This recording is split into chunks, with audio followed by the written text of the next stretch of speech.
Damn, son, where'd you find this? It's another one, ya boys. Back King Majora with another rant. Take it away, my boy. What's up, people? It's King Majora here. Look, so, I want to kind of follow up on kind of every sort of narrative thread of all of my latest rant videos with the support of the Red Pill videos. Basically, I want to point a finger. The they that, skeptics always claim there is no they. And, partially to their credit, most people are not knowledgeable enough to say the they. Without it getting into a low IQ conspiracy where everybody that's related by any sort of function to this being, namely their race or sort of connotation, gets immediately blanket, with all of them, and it becomes a blanket theory, and it's just not useful or practical or relatable to human nature. First, I'd like to preface with the fact that, in my opinion, you ask me, King Majora, who's the bad guy? Who's the mythical group? Who's the they? I want to preface with this. There is no, at the end of the day, pyramid with the top that is a 100% certainty they. When you look at the Tanakh, the Hebrew Bible, the Old Testament text have a lot of it. So, basically a lot of the Tanakh has what's within the Old Testament.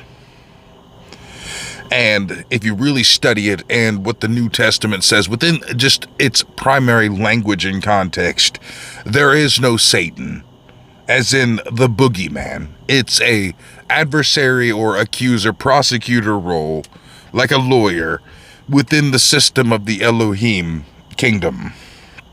Elohim, I am is plural. El Elyon, meaning Most High El or God.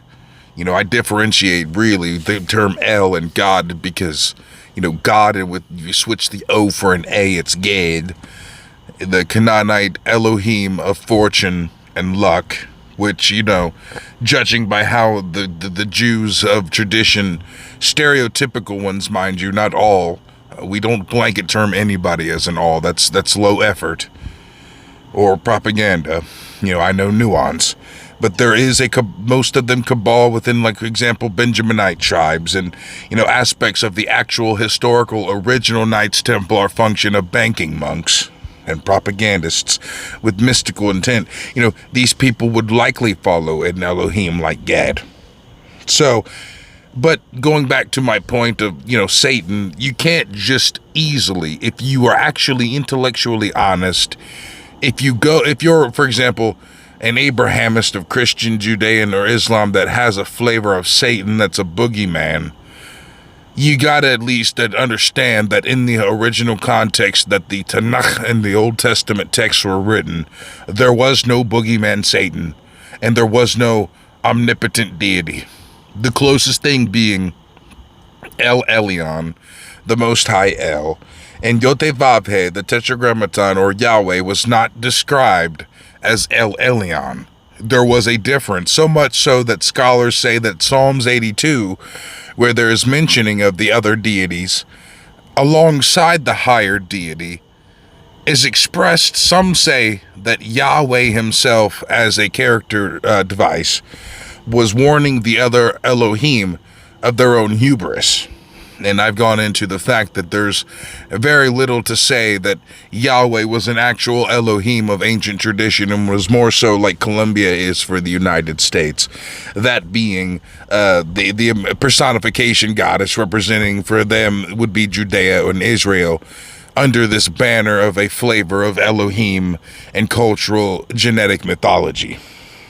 Okay, I went into the Hyksos and the Sashu of Yahoo before. You can check out my Monotheism Deception. It's a 3.5-hour documentary explaining all of this.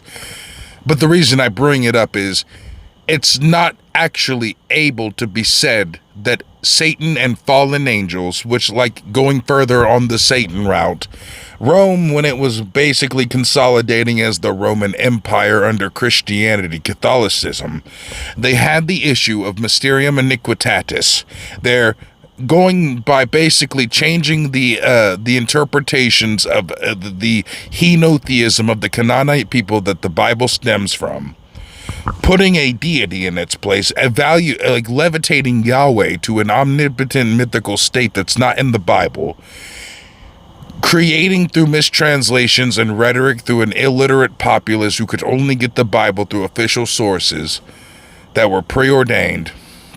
They made up the Mysterium Iniquitatis conundrums being solved, that being, if their God, basically, if their deity is all-powerful, why is it allowing evil if you're claiming it's good? Which is a valid question, and especially for a peoples that were of the traditional poly and henotheistic traits, henotheism being there's many deities, but there's one above all with the reverence is given and bestowed. So, basically, all of the other universal traditions and the Bible itself speaks of this henotheistic styled religious pantheon, but the structure of these beyond Second Temple Jews and the Roman elites who formulated the Roman Catholic system to survive their fledgling system of Rome, because it needed a transition. So they had the problem of convincing the populace of the existence of the structures of Christianity,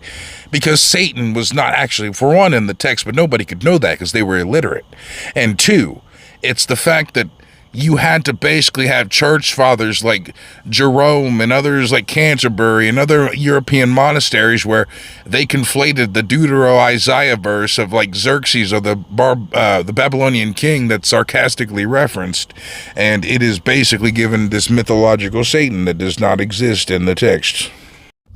Like I said, I've got this 3.5 hour documentary on my YouTube channel and other platforms. You can find me at lnk.bio/KXNGMAJORA. That is lnk.bio/KXNGMAJORA. But basically, what I'm getting at is this whole field that's within the conspiratorium and even political theory, that the system itself is controlled at its peak by a hegemony antithesis to an omnipotent creator, right? This was completely concocted by the Jewish elites post-Second Temple Judaism and the Greco-Roman establishment in the subsequent evolution into the Roman Empire under Catholicism, right? So the whole idea that, for example, if you're Catholic, please don't consider me trying to come at you as if I'm an enemy of you. I've read the source text, and I think that you, as well as any other persuasion, if you subscribe to these Abrahamic doctrines, you are receiving rhetoric from institutions who may have documentation for thousands of years. I will give you that, of opinions and this and that. You have the Church of Nicaea being why there's even a canon, okay? But if you're going to claim, and this goes for anybody who claims that the source texts are the root of their religion, that being the Tanakh, or the basically the Tanakh and the Torah. Even if you're Islamic, if you believe that the original text hold any value in context to their historical value, and you had any intellectual honesty, you would find that there is no, for one, super omni deity that's only one monotheism alone, and two, there is no satanic figure that is like the boogeyman, that is like more in the Zoroastrianism flavor of the dichotomy to Ahura Mazda, the Angra Mainyu, the Ahriman. That religion has something, because at least it claims that. It doesn't claim the original Canaanite, early Judean and Israelite system that only, even if it had Yahweh, Which you can argue certain peoples like the Sashu of Yahoo, the other iconography around the region with, Yahweh and his Asherah being another Elohim. You can't come at it that they're just false deities and they work for Satan, this musical fallen angel, because that's simply rhetoric. You don't have the text to support that. And why this matters to the greater point of the video is you can't lazily point to Satan and say that's who controls it. Because unfortunately for that, unless you say the Bible is not you can say you're a Christian who believes this, that there's a boogeyman and, that he's the music angel and this and that and the antithesis and not just a originally designed prosecutor for the whole Elohim system. You have to admit that you do not have your foundational text. You don't have textual basis for your doctrine should you study the history and context of the Bible. You believe in a cultural doctrine. And this matters because when if someone were to ask me, Ronnie or King Majora, both work, who controls everything? It's a loaded question. This goes into what I was saying at the beginning. What you will find is there's no monolith. Even if you go into the ancient aliens as I do and believe that the Elohim were flesh and blood entities like the ancients claimed, it changes nothing because it still demands itself a system that uniquely has a structure that cannot inherently point one single finger at any actual particular being or deity. And, we don't have to go into my, what I think we are in relation to the UFOs and the non-human intelligence, which boils down to basically, for a short-term brevity sake, we are there to be gene pool stimulus and make their stagnated blood more efficient with hybridization. I'm just being frank with you. That's the only logical conclusion I've come to, that we are a stock human species that produces some greats and those intermingle with a non-human intelligence that freshens their gene pool. But we're not going to talk about that. We can go into it because then you might ask me, well, is that what you claim is in control of this world? Is that the they? And I say not necessarily. We tend to find the actual corruption in life. For example, this issue we have with blaming the Jews. Do you not see Jews who are against, for example, Israel at all existing, not let alone the genocide? Some will say, well, that's just because they're getting caught. And it's like, you don't understand, bro. There are so many different flavors of Judaism like there are Christianity. And I'm not just a guy who covers for the Jews and doesn't talk about their crimes. I've talked about them plenty. But when you point at a they, what you have to do is point to a nature of people who have intermarried between each other, who will most likely have a non-human intelligence being of their origins. And stewardship was passed to these bloodlines through rulership. But the fact is, they still act no differently than one would act in the normal government. It's like the idea of the Lord. You look at it with such spiritual omnipotence, but it's merely telling you it's a Lord. Like in our own sense, but applied to a grander scale. As above, so below. So the mere fact of pointing to a Satan or one particular bad deity becomes even more fruitless because you're talking about simply stacking the same type of element we live in into a greater population of peoples and that may go beyond Earth. Wherever that may truly go and how it may be so. And that means under Earth as well. We are talking about a cerulean or, ultra-terrestrial hypothesis intermingled with extraterrestrial or interdimensional. Because those questions have to remain open for intellectual honesty. Because we can go into the very human aspects. I can get into Chabad Lubavitch, the radical end times Jewish supremacist movement, and it is supremacist by the very nature of their stated goals, of their eschaton, and how they view their end times figure.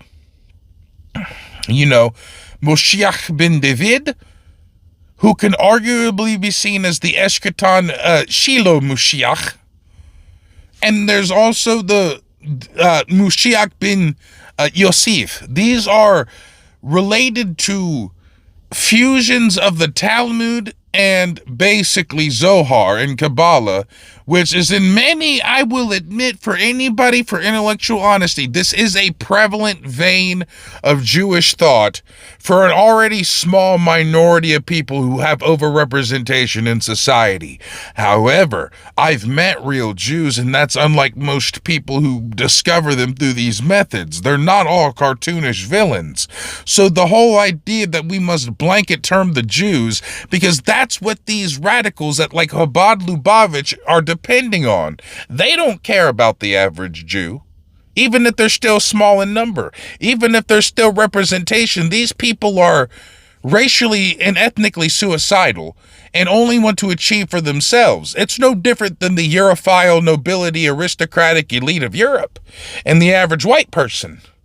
They play upon these prejudices and fears of extinction that happen time and time again, yet they keep getting exiled, they keep coming back, and it's always the same elites who intermingle with their other Europhile extensions. It's no different than the Saxons and the Anglos getting together. The Jewish Germanic angle with their own disputes is very documented. The banking cartels of Rothschild, the Rockefeller, Carnegie Ford, and the like, who invested in education, like the Chicago network of institutions of academia. And Chicago, like I've said, has a number of atrocities that are stated with it, including hyped pandemics of polio and other like drugs that, you know, basically was a pharmaceutical scandal that was it was fabricated. And it was a whole documented thing. It's just not heavily brought up anymore. You know, that same institution that got into the foundations of mental hygiene, mental cleanliness, what was before mental health, and psychology of today with its euthenics, as they call it. They reject eugenics and the Nazis. But then that's another thing. So we talk about this concept of Jews who happen to have a communistic and Hegelian dialectic in financial and media overrepresentation and judicial. This is very true. But just because that is so, you actually have to take into consideration the Jews who go against it. Because you cannot blanket term a they simply because of historical precedent. Because you got to question the motives of why things happen with a truly nuanced perspective. They prey upon their own. The elite classes always do. That's just their sector that we as people are in our current time finding out about them, as if this Jewish structure within the elite system itself predicates a predatory nature upon its own cyclically, with governments time and time again, at the expense. This Chabad Lubavitch radical network of end times messianic, with the Noahide laws and the weird, slavery view of non-Jews, which is prevalent within certain veins of Jewish society. Yes, it is. But there are Jews who can also intermarry with what they call goyim. It's all in a matter of how they interpret it. They usually grow up with having an enforced basic level of some basic Torah and having to appeal to the little traditions of their tight-knit group. But they're just an example. It's they through the Chabad network, the Chabadniks, who basically have their connections in the Trump administration through Jared Kushner, friends of Chabad, and his brother, Joshua Kushner. Speaking of the name Joshua and Yeshua, Jesus, etc., a name to really be looking at. Basically, but, Chabad Lubavitch has its ties with, Rebbe Schneerson into the Likud party in Israel, with Jadobinsky and the Iron Wall speech, and how the Arabs and them were never meant to intermingle, that they knew. The people who basically birthed the intellectual tank of the Likud party, Vladimir Zadavinsky, he basically said it. Like, look, we know there's not going to be a two-state solution. We know they're not going to accept us. And that is the radical movement behind the current state of Israel, with Benjamin Netanyahu, who knowingly said, I will take, he was there with Rebbe Schneerson, the seventh almighty Rebbe of Chabad Lubavitch. Also, some people of their kind call him their Messiah, giving dollar bills to everybody ritualistically, as a form of some sort of gangster supremacy in their own ritualistic right. You know, these people are the ones, they're the reason Gaza got slaughtered, you understand? There is a nuance to it. You want Israel to stop doing what it's doing? You got to address the political party, not just the Jews or Zionists, because you will lose. It's not anybody's fault but yourself if you did not know what I just told you and you already hate Jews in Israel because of the recent things you'll be hearing about the Great Awakening, or the content creators that you consume. I just made a video about the importance of propaganda and the content creators becoming mainstream media now. If you did not know that very nuanced aspect of why the Gaza massacre happened and why the Iran war things are occurring, if you did not even know that Likud party's name, who, runs Israel, if you didn't even know its name was Likud, and if you didn't know that Chabad Lubavitch has documentedly they are the most influential on those people, it's like saying, that's the next step beyond the Israeli lobby. If you criticize the Israeli lobby, you take it to the next step. The component that's very radical within these people is Chabad Lubavitch. It doesn't have to be hate the Jews. There really needs to be fighting on, is it anti-Semitic? Do you really want to genocide me type shit? That's a radical sect that I just identified. There is what I would call a human level variation of the they. The mythical they. A power that be's, Chabad Lubavitch, and the same radicals that are basically within the militant, they have mandatory military over there, ladies and gentlemen, that provides a backbone ethos that others do not have. Because that's military training and indoctrination. That does do stuff to people. If you're a veteran, you would know. Or if you're active military, you know. Police, if you've got your own training, you know from your own. So it's that simple. I named Chabad Lubavitch, and I know they've been talked about before. Their names are starting to come up. I named Rockefeller, who got his power in railroads and the oil industry friendships from the funding and being sponsored by Rothschild, who his own origins of embezzlement and wealth are very suspect in themselves. But I digress. The Rockefeller angle is, do you understand that his cabal with these institutional titans really, through their philanthropy, engineered social acceptance of what you even believe? Because like I've said previously, these people determine what your textbooks say. They publish your textbooks. That money that does that and what produces those books comes from people like Rockefeller. Well, he's dead now, but you understand what I'm saying. They were trying to create workers, not thinkers. Don't think too hard. Let that be academia. There's another they. But do you notice that it doesn't necessarily mean that they're in a monolith, ladies and gentlemen? They can get together as intermingling families, and like a Grand Theft Auto game mission, they can go commit a heist. But like I always say, if you rob a bank successfully, are you going to go hanging around with the people that you robbed the bank with? No. If they commit these heists over society like that, like some Now You See Me, Now You Don't Mad Men TV show shit, then you got to accept that they wouldn't always be together in that monolith. So if you assume the UFOs are non-human intelligence, if you go the route of it's always been that way.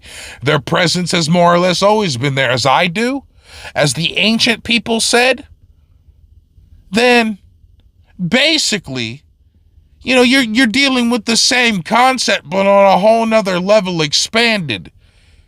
You can name certain people and institutions as I have. Rothschild, Rockefeller, Benjamin Netanyahu, Likud, Rebbe Schneerson, Chabad Lubavitch. You can go into the angles of Alexander Dugin, this Russian extremist nationalist Putin supporter, at least he was up until recently. I don't know. The angles about Putin in Russia keep changing.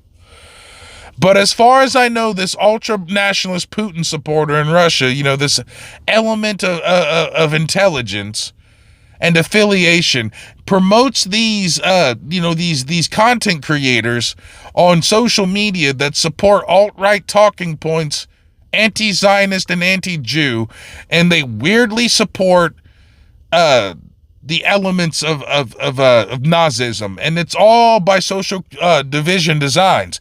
They are meant to dilute the population. There is such a deep amount of info on how the Soviet Union planned to basically culture poison us, and they did. The Nazis and the Soviets basically culture poisoned us after World War II. And we have lost our nutsack, our integrity, everything. And the white races, are basically facing white flight. And I don't believe personally in white genocide. I do believe there is a hostile sector of non-whites who obviously hate white people for the white particular achievements. And there is an effort to make whitey feel ashamed. I will say that. It's very unfair, but what do you expect from that particular perspective?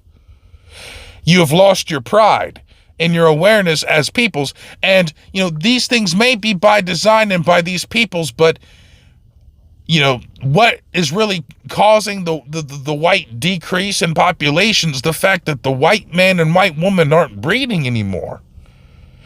They are, for example, the whole perceptions of, white women are going black and this and that, and, that's why you should hate these other races. It's not that. Men in general are not getting laid. The whole incel epidemic is quite real.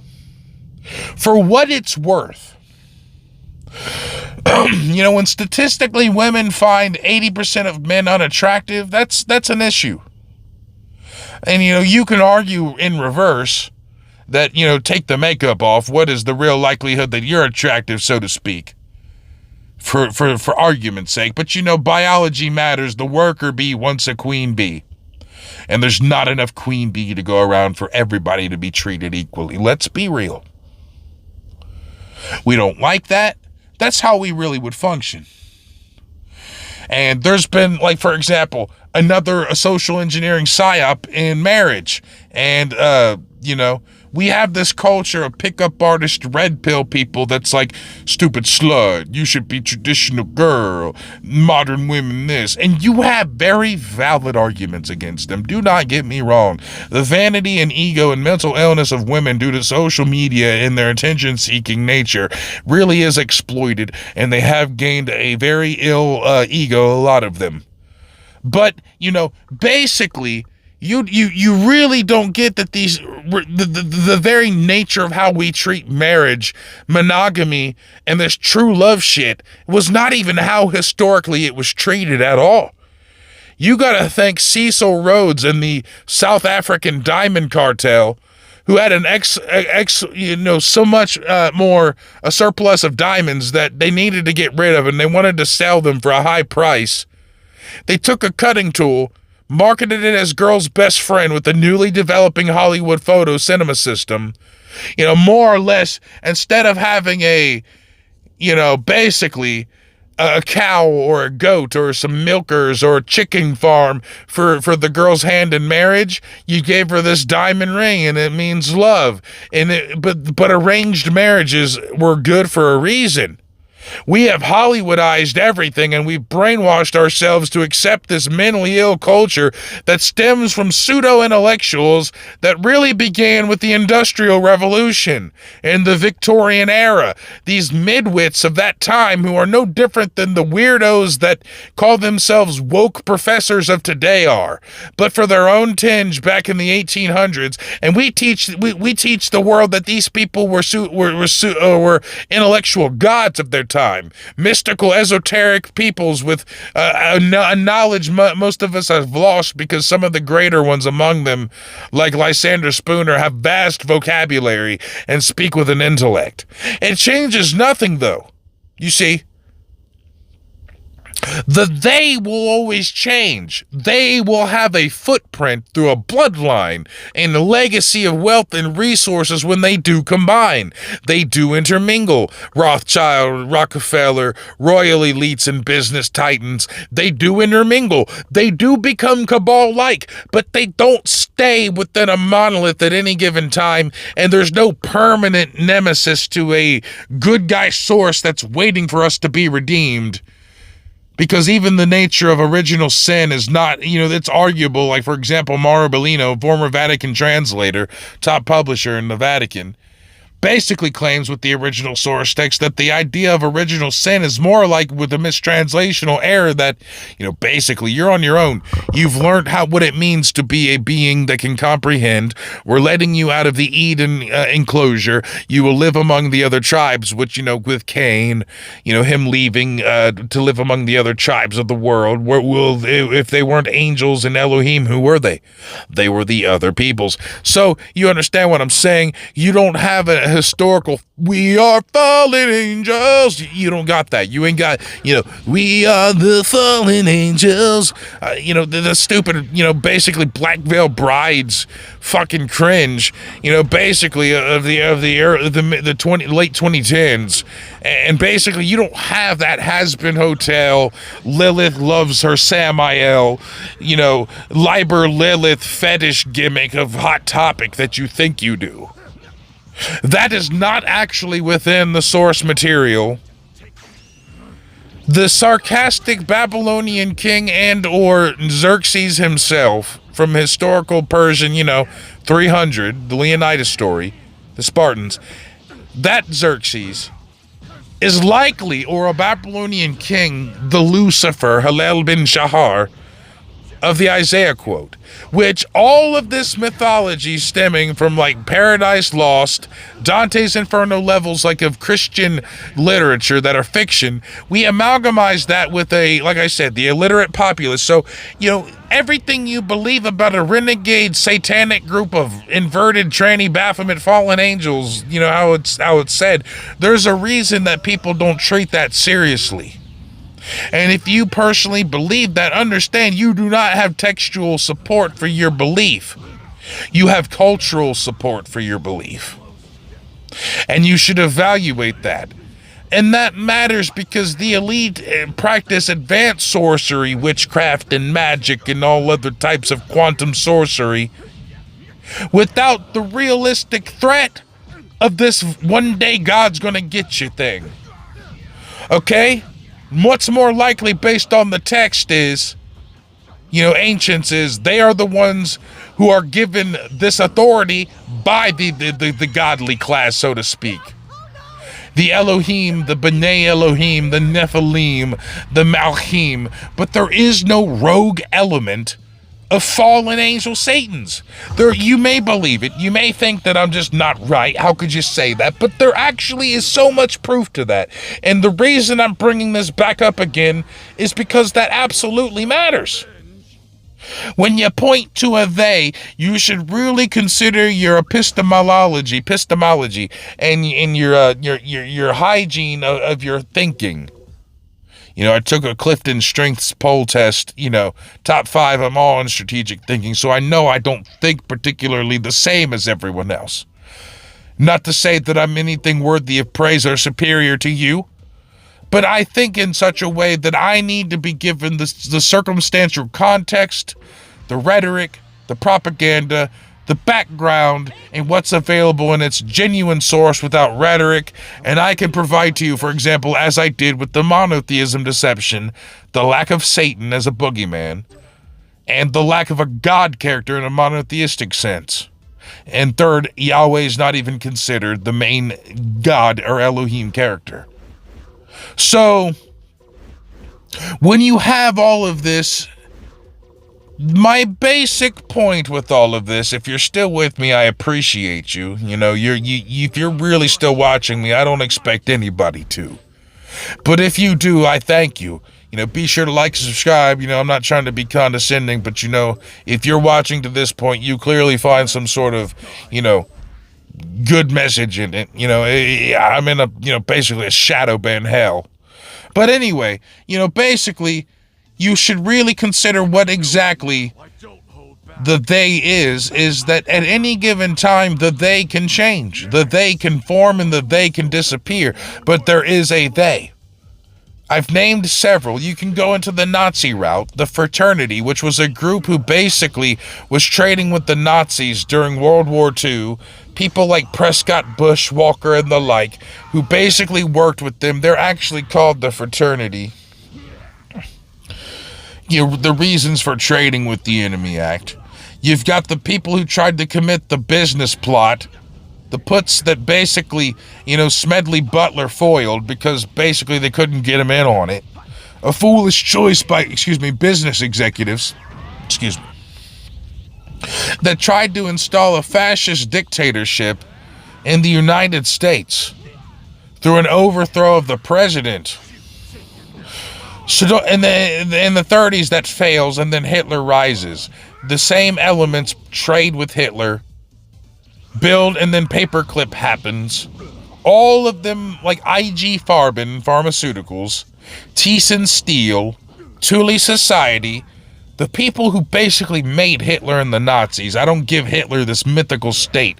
In fact, I think he was a good soldier that basically, you know, was a radical communist. There's evidence that he might have even been a radical communist. That the Thule Society and all the people saw a good soldier, said, let's make him a different type of brand, and he did it, and then basically it got taken where it did. And I'm one of those people who gives even the Third Reich its benefit of the doubt. I don't praise it, but I do see their side. I do pay attention to their side of the story, such as that documentary, Adolf Hitler, The Greatest Story Never Told. I'm willing to listen to their argument without believing it.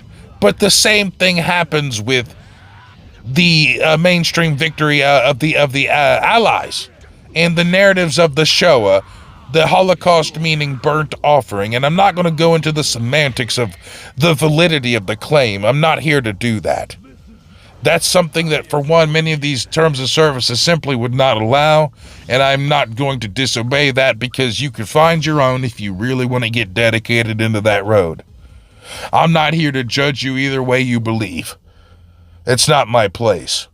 But what I will tell you is this.